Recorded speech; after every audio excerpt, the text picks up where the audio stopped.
Well,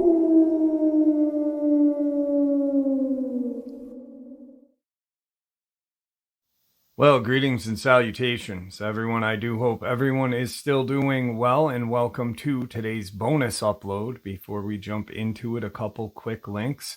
As many of you know, I rely on Patreon, PayPal, channel membership, and the merch to help the channel to continue to grow and go. Links to Patreon, PayPal, and channel membership is in the description below. Merch displayed directly under the video. Also, Dogman Frightening Encounters, Volume 1 through 3, the audiobook versions. They were written and researched by Tom Lyons, narrated and produced by me, Jeff Nadolny. Those audiobooks are available on Audible, Amazon, and iTunes, links to which are also in the description as well. And finally, last but definitely not least, if you'd really like to help support the channel to continue to grow and go, simply subscribe. It does not cost a cent. Click the like button, takes half a second. If you don't want to miss out on any of the informative uploads that I put out daily, click that bell icon, and folks, please leave a comment. Why? Well, because all of these things really do help this channel to continue to grow and go. And yes, they definitely do matter. Now, everyone, I have taken far too much of your time. Let's jump in to today's bonus upload, shall we? And there you have it, folks. I do hope you all enjoyed today's bonus as much as I enjoyed sharing it with you, and I'd like to thank you all for supporting this channel. It is, after all, your support that keeps the channel growing and going, and what gives us all a place and a chance to share our experiences and theories judgment-free. Everyone is simply treated with the respect we all deserve. That is because of all of you, so thank you. Please, everyone, stay safe, happy, healthy, and ever vigilant, keeping an eye on our children, pets, family, and friends. These creatures are real. They are out there and dangerous. Share this information with those you love and care about, and it may just help save their lives someday. Until next time, never stop asking questions, never stop searching for the truth, and God bless you all. Like I said in the beginning, this encounter was sent to me, and it really opened my eyes to the way the local, state, and federal government handle violent encounters. Encounters where dogmen, werewolf, Bigfoot, or humans end up not breathing. I just sent this subscriber an email. This person was so afraid and so shaken up about the encounter itself and the aftermath that they used a burner email and a fake name, which I can't blame them.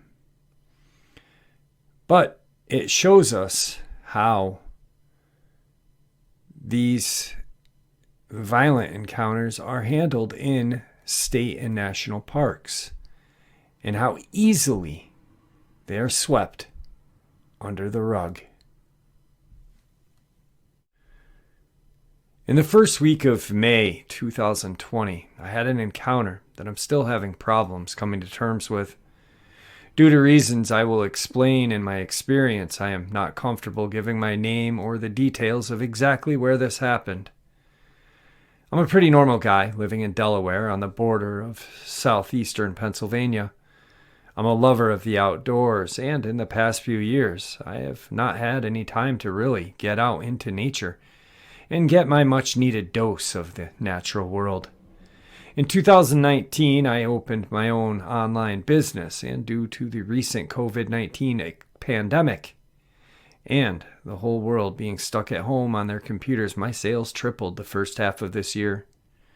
I have 2 children who are now very responsible and trustworthy teenagers.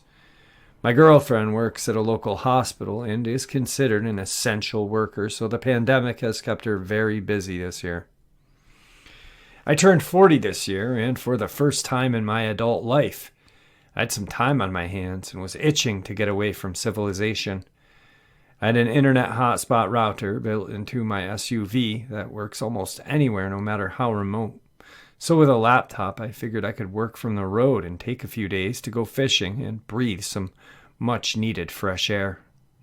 Neither of my teenagers were interested in joining me, and like I said, my girlfriend was far too busy with work, so I took my best friend with me, a 120-pound pit lab mix named Pete. He makes a great camping dog because he's incredibly lazy, and I've never had to worry about him running off and chasing deer or anything like that. He will lie on his blanket next to a fire all day and night unless I make him head out with me. But as I've learned while camping with Pete, if coyotes, bears, or any other predator comes around, he snaps out of his laziness and protects the camp. Despite his easygoing demeanor, Pete is pretty intimidating, as he is 120 pounds of muscle with no fat, which always blows my mind because of how lazy and inactive he is. I try to go camping at least once a year, and when I do, I usually rough it with a small tent and whatever I can carry on my back. But this time I decided that I wanted to have as many comforts of home and really pamper myself. So I hitched my 10-foot enclosed cargo trailer to my very large SUV, filled it with all of the things that I would really want to be comfy. I brought my full-sized backyard grill, a 12x12 pop-up canopy, an air mattress, 2 large coolers full of food, and a fancy 6-person tent. The campground I decided to go to is a large one that is mostly used by RV kind of crowd. But on the far end, right next to the best fishing area they have, a dozen or so just plain old campsites with no power or water hookups exist. My campsite was bordered by about 50 yards of thick woods that separated my camp from a very fast-moving stream that is well known to be one of the best trout fishing spots in the whole state. On the other side of that stream is a steep mountainside that is covered in rock overhangs and small caves. It's a beautiful area, and I love falling asleep to the sound of water. I set up the camp so that my SUV, trailer, and pop-up canopy make a sort of U shape and block most of the view into my area from the rest of the campers. I rented my campsite for a full week, starting on Friday, May 1st, which was the first day that the state opened up the state parks and campgrounds to the public since the pandemic shutdown. Back in March, I arrived at the campground at about midday on Friday, and the place was packed. I spent most of the day getting my campsite set up, getting to know my temporary neighbors, and cooking ribeye steaks, burgers, and vegetables on the grill. The weather in central PA in early May is pretty much perfect, so I decided to sleep in the tent each night with Pete and turned my trailer into a mobile office where I kept my computer, internet goods, mailing packages, and even a printer for printing postage. This way I could work for an hour or so each morning, get my orders packed up, and drive 20 minutes into the nearest town once every few days to get my orders shipped out. I remember thinking that I wish I could convince my girlfriend and kids to just sell everything and move into the woods and live just like this. The weekend was crazy busy at the campground, and the creek was lined with fishermen as far as the eye could see. So I decided to do some hiking and exploring into the surrounding wilderness with Pete, instead of fighting 10 people for the same one fish all day. It felt great to get out to where I really belonged, the woods. The only negative was that it rained on and off all weekend while I was hiking. But to be honest, when you camp in Pennsylvania, you should expect to get rained on regularly. On the afternoon of Sunday, May 3rd, the campground cleared out fast, and by sundown, there were only a few active campsites left.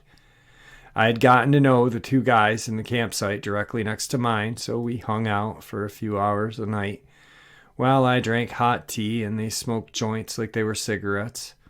Needless to say, they were always hungry and seemed pleased to have me next door with my full-sized grill and enough food to feed a small army. For the next few days, I worked online, fished the creek, explored the mountains of the area on foot with my dog. We also like to just hike around the campground itself and stop and talk with scattered campers who were there during the weekday. On Tuesday afternoon, a few of them told me about a black bear who had made its way into a more accessible side of the campground and raided their camps the night before. This had me a little concerned because I had a full-sized grill sitting out in the open at my camp that had been cooking delicious food for days on end. I debated putting the grill inside of my enclosed trailer at night, but laziness got the best of me and I left it out.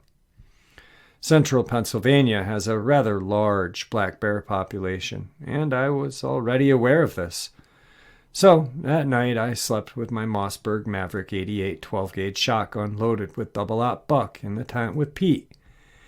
And just in case a rogue bear posed a danger to us, I had forgotten to pack my Ruger Redhawk 44 mag for hiking, so while out in the woods I had to rely on my S&W Shield 45 ACP that I already had on my hip when I left home. It was not ideal, but I figured it was better than nothing. On the night of Tuesday, May 5th, my new friends and I cooked up some barbecued chicken thighs, baked beans, and some baked potatoes wrapped in aluminum foil on my fire pit. They produced a small bottle of vodka as well, and we made a few orange soda spiked drinks to go with our fancy campsite dinner.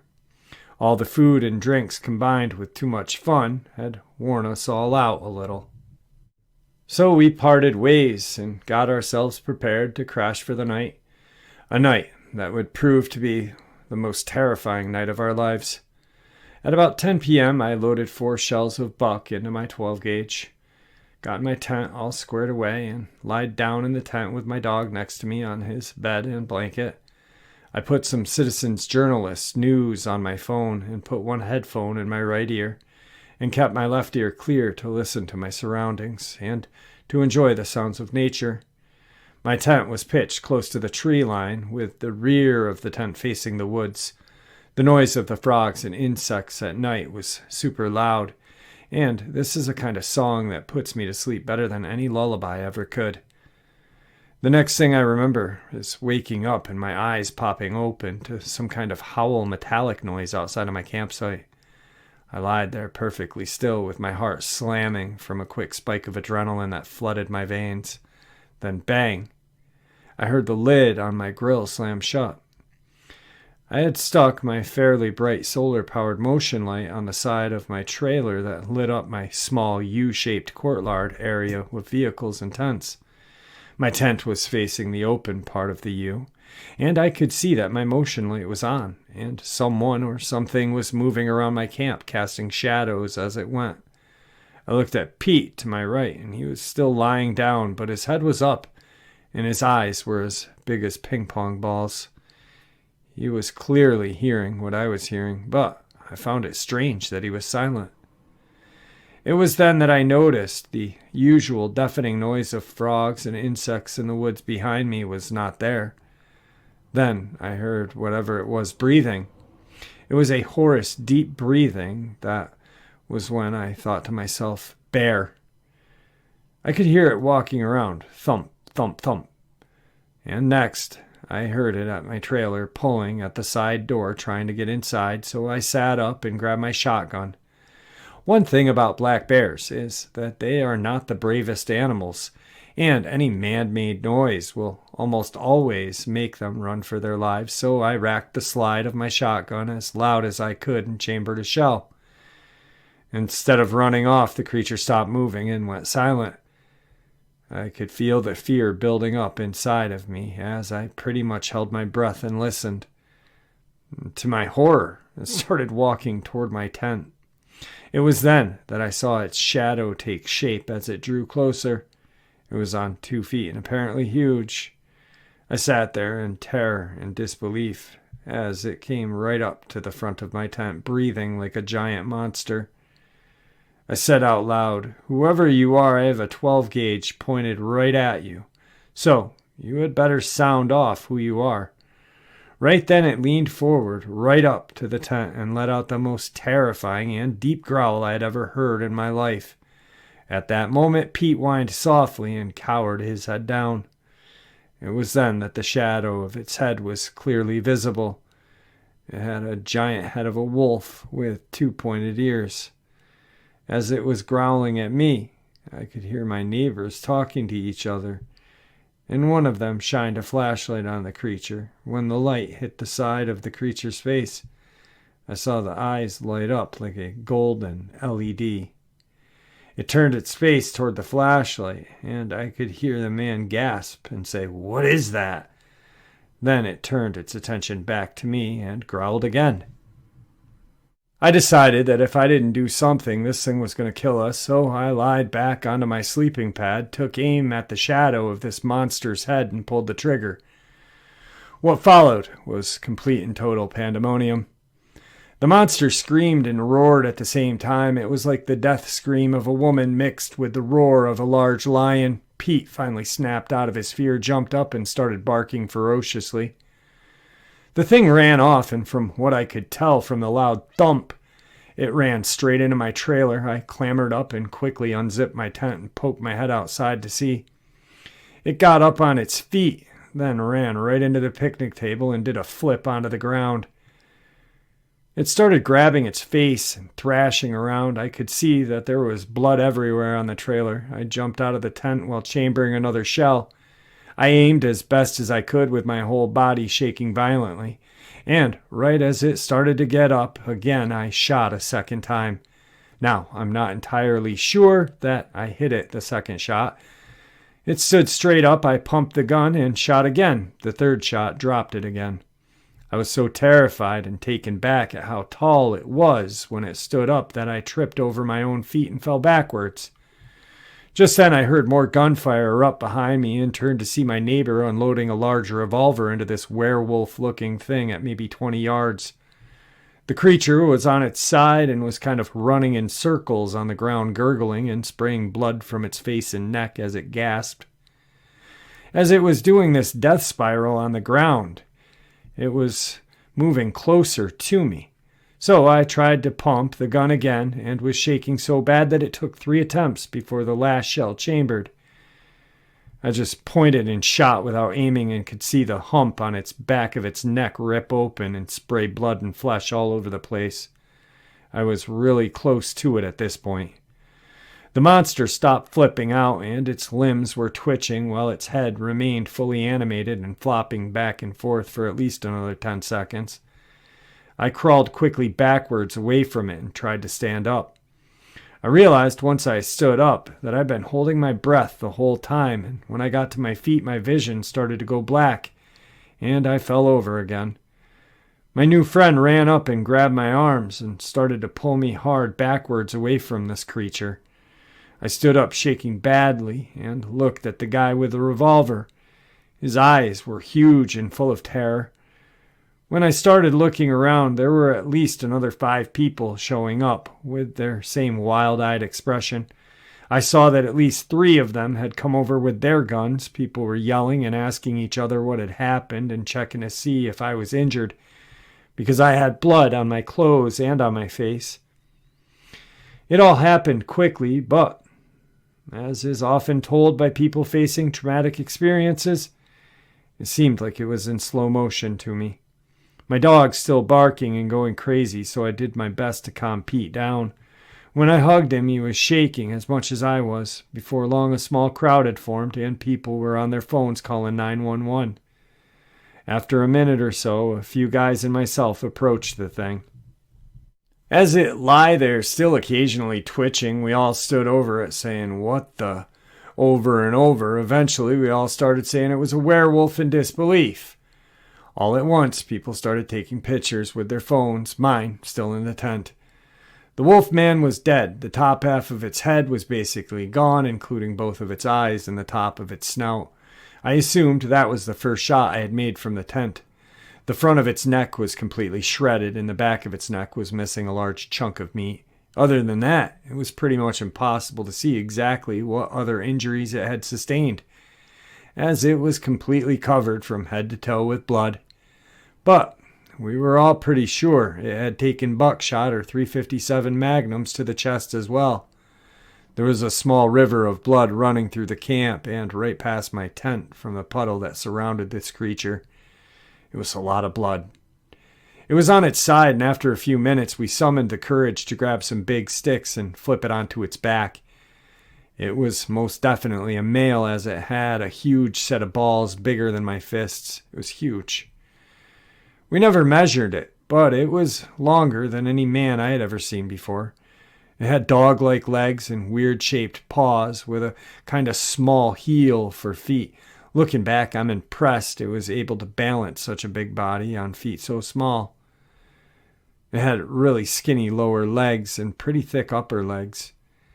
It had arms pretty much like a human's, with long fingers that had filthy-looking claws, maybe 3 to 4 inches long. I noticed it was missing the top half of a finger from the battle. Then the second wave of terror hit us all at once. The howling of multiple animals sounded off in the direction of the mountain behind the creek. We all looked at each other, and I could see the same big-eyed look go over everyone's face. I ran to my tent and clumsily loaded my shotgun with a full 5 rounds this time, and grabbed my .45 as well and clipped it to the side of my inside waistband. I also grabbed my phone. All of a sudden, everyone was done looking at the werewolf and was looking into the woods in the direction of the howling. It kept up for a few minutes, and we could hear the howling getting further and further away. The police and game wardens, paramedics showed up all at once. I could see from the flashing lights that they had blocked the entrance to the campground up the hill off in the distance. The cops were just as surprised and freaked out as we were when they first saw this creature. 2 game wardens looked worried, not surprised. They told everyone not to take any pictures and made everyone clear the general area. The wardens were both on their phones almost the whole time from then on.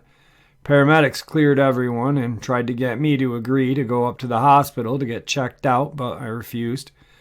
The only injury I had was to my hearing, as I was half deaf for a few days from all the gunfire and noise. The paramedics were also very silent and looked worried, much like the game wardens. The police took my shotgun and the revolver from my neighbor. They let me keep my .45. They made everyone else put their guns away, and anyone who was there was rounded up for questioning. Everyone was told to stay off their phones, which was not much of a problem, as only a few people's phones got signal on the campground. When I asked the game wardens just what in the hell this thing was, they told me they didn't know, but that it looks like some kind of mutant bear or large canine. A few hours later, an SUV full of guys show up. They were all carrying large Glocks dressed in cargo pants and t-shirts. They immediately took me and the others who were involved aside and began questioning us. They told me that they were with Federal Fish and Game. They were very interested in the howling we had heard after the battle occurred. They must have asked me 10 times about where it was, how close it was, and what it sounded like, etc. They also repeated to me 100 times that I was not to tell anyone what happened, and that they would get to the bottom of things and find out what I had encountered. They told me to tell anyone who asked about my trailer that I had to shoot an aggressive black bear. I assume they told my neighbor and anyone else who was on the scene the same thing. They made us open our phones and go through our photos and delete the pics we took all at once. They also told me that if any pictures were to come out of this creature, that it would spell trouble for anyone who had them. They threatened me with all kinds of trouble if this got out. They did not try to pretend that I was seeing things. They just point blank and politely asked me not to talk about it and to lie about trailer damage. It would seem that I was asleep for only 2 hours before the Dogman showed up. By about 4 a.m, the officials had already gotten to everyone in the campground, and I assumed the other people were told it was a bear and made to pack up and get ready to go. They said it was not safe, and they had to close the campground until they were sure it was safe. After the Dogman was bag-tagged, a small fire truck was brought in, and all the blood was hosed off of my trailer, vehicle, tables, everything else, and the blood on the ground was hosed into the woods behind my tent. Then a few guys wiped down my trailer and vehicle with soapy water and hosed them off again. Regular old duct tape was put over the holes in my trailer, and they took my tent, bloody clothes, bloody slippers, as evidence, along with my shotgun. Right before I left, they gave me it back, wiped down, and unloaded. They told me to fill up my tank at the closest town and drive straight home without stopping. They repeated it 3 times to me. Since all this, I have learned everything I can about what I encountered. I listen to Dogman and werewolf encounter stories day and night, and that is how I came across your channel. I figured I'd reach out to you. I am amazed that the authorities were able to keep such a noisy event with so many witnesses under wraps. I've been searching for anyone who came forward or anything about campground closing in the news, and nothing. I am not interested in putting myself out there any more than just this for now. I'm almost as scared of the agents as I am of the Dogman, but all in all, they seem genuinely concerned for my well-being. That's how the first email ended. I reached out to him again and asked if he was okay and if he was willing to talk. I trust that you're a good person and all, but I fear that they may be watching you due to other uploads of yours I've listened to about that guy named Victor. I find it interesting that one of the agents that really had me cornered for a while that night had a thick southern accent. I suppose he may have come from your friend's Virginia group. I will see if I can put together an online phone number and call you while on proxy server. I'm sorry for the paranoia, but life has been going very well with the exception of this encounter. I am terrified of those guys, agents, messing my life up. I can't afford things to go sideways for my family. And right now. My state of mind is pretty jumpy these days. I won't even take my trash cans out without my big revolver. If I do get set up together to call you, what time is the best time? If you have any questions in the meantime, go ahead and email me them. I will make sure to check this account for you each day. Third email. I was reading through comments on the show of my story. A few people had questions, it seems. No, none of the guys in the Denali had long guns, just Glocks. I asked the older southern guy what kind it was, and he said a Glock 20 10mm. I really didn't give all that much detail in the description of the monster looking back in the email to you. The dead Dogman smelled horrible, like a combination of a barnyard animal mixed with strong dog piss. Also, it did have a tail, a small tail, maybe 2 feet at the longest. The Dogman was dark brown all over. Oddly enough, I do remember that it had some lighter brown stripes on its arm where the blood wasn't totally soaked in the upper arm area. It was fluffy with fur, not sparse, hairy thing I hear others talk about in their encounters. This one was fully covered in fur, like an actual dog, even its arms and legs. But when it stood up in front of me, it did seem to have some white in the middle of its chest. I could be wrong, because I only saw it that way for a second. The next time I saw its chest, it was completely covered in blood. The skin on the tip of its snout and under its bottom jaw were both sheared off from the buckshot, but its teeth were undamaged. As it lay there, it had its mouth open, and its teeth were very weird. All of them were pointed, and seemed like they would fit together like a shark's teeth or an alligator. The teeth were bloody but very visible. They seemed unnatural to me. My college major involved the study of teeth and fossils, so I have a good understanding of tooth structure and which type of teeth are designed for what. And it would seem that its teeth would only be useful for biting large chunks of flesh off to be swallowed whole, like a shark or a gator. They were not reminiscent of normal canine teeth in that way. After listening to hundreds of encounters the past few months, a common theme is that they seem to like the softer inner organs of their prey, while often leaving the meat behind. I wonder if it's because they swallow their food in large chunks, and obviously softer organs would be much easier in dealing with than bone and tougher muscle. Just a thought. This is going to sound a bit silly, but I have to say this, Jeff. There was a feeling of something supernatural from the beginning. I cannot describe it, but a feeling of something supernatural was even in the air, even when I thought it was just a bear. It's like everything felt wrong and reality had ceased to exist for that minute. How would every frog and insect for hundreds of yards know to be quiet? Why would a land animal like a dogman have teeth like an alligator? How did it keep flipping out and running around with its brains falling out of the top of its head? The very air around me felt like it had a weird charge. I feel like there is something important about these creatures that we just don't quite understand. Something supernatural. Give me some time and I'll get a Skype number together this week or next week and give you a call.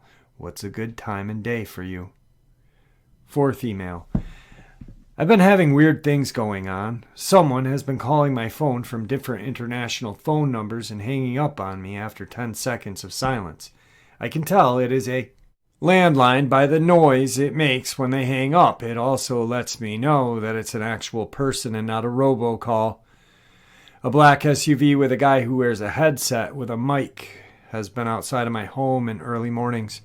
He leaves right before 6:30 a.m., right about the beginning when rush hour starts. Yesterday, a white Range Rover pulled into my driveway in the middle of the day. I happened to be working in my kitchen when it happened, so I was facing the window when they did. I saw the two guys in the vehicle sitting there scanning the house and talking to each other. I always carry a gun now, even when I'm home alone with the kids. So I popped the button on my holster, secure strap, and went to the front door and quickly opened it. The two guys looked at me and casually pulled out of my driveway. I did notice that they had an out-of-state license plate because it was just plain white, definitely not Delaware. I'm sorry for this, Jeff, but I'm going to have to stop corresponding for a while. I can't help but notice that this stuff started happening after I contacted you. I could just be paranoid, but like I told you previously, I have a happy and almost perfect life right now. I have a lot to lose. I hope you understand. Feel free to let your listeners know. So I waited about 9 months, and I contacted him again. Redacted name. Hey, it's Jeff Nadolny. How are you? I'm reaching out to make sure you're okay. I'd love to speak with you sometime, and of course, would honor the stipulations. Jeff. I'm fine. I've not been seeing anything weird or had any men in black types watching me for a while now. I've made up my mind to not do any kind of interviews or talk directly with anyone for their safety as well as my own. I'm still shocked that none of the pictures taken that night slipped through the cracks and came online. I've made up my mind to just send the encounters to numerous cryptid channels and give it more exposure to your peers and their listeners. I have to think that more than one of the people that were there that night had gone online looking to see if the story had made it into the world beyond our campsite experience. If so, I'm hoping that someone with more balls than me found a way to hide a few pics or a few minutes of video from the guys in the SUV and will anonymously leak them somehow. Thanks for doing your part to spread your word of my encounter as well as many others. If I had not had my experience that I did, I certainly would have looked at these stories like those of your source Victor as ridiculous, but I would imagine that with real-life monsters roaming into populated campsites and neighborhoods that the government would indeed have to have some kind of task force to deal with them. Don't worry about me, I'm fine. Let's hope someone else has a few pictures that can break this thing wide open. Redacted. And the email that I sent today, almost 2 years ago, or almost 2 years later, excuse me. Redacted. Hello, sir. This is Jeff Nadolny. And you had shared your fishing experience with me before you had reached out to others. I hope all is well with you. I was curious if you were able to find any persons who had been there that fateful night. I really would love to speak with you sometime about your experience, and if you'd ever be interested in doing an interview, I could disguise your voice, and anonymity is first and foremost. I know you were worried about your business. I would never jeopardize that. Please let me know. Even if there's no interview, at least have a conversation with me. God bless, Jeff Nadolny. This experience changed my view on how the government is involved in all of these attacks and experiences. I received this email roughly around the same time Victor had reached out to me. I think Victor had been on the channel maybe 1 or 2 months before I got this email. So I really hadn't learned as much as I know now from Victor about how the government and these agencies within the government respond and react to these attacks. So let's jump into it.